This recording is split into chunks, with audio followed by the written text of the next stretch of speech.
Çağlayan efendim.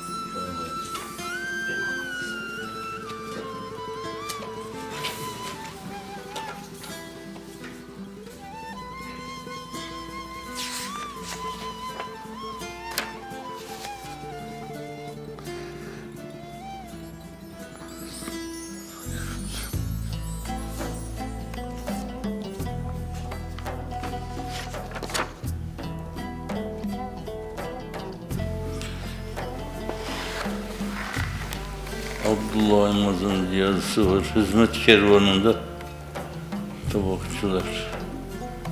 4 sayfa.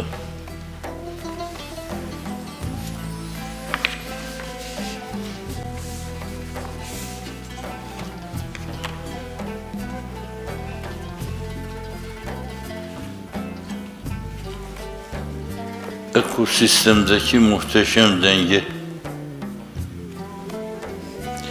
3 sayfa.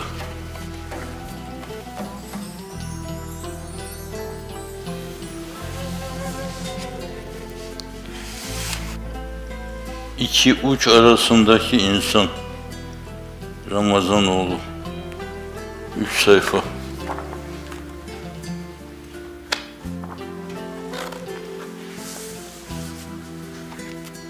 Osmanlı yemek kültürü. 4 sayfa.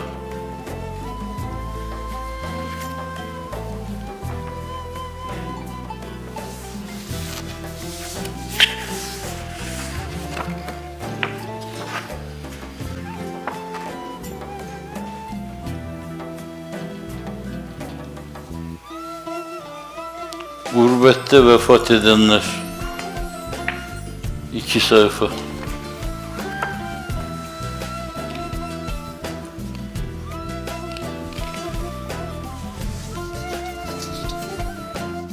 Konumdan duruşa diye bir şey var, 4 sayfa. Oraya başka bir şey korsunuz. Resim koyalım.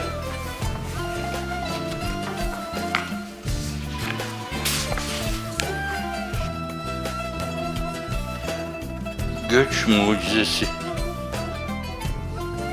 Fatih Akay. 4 sayfa.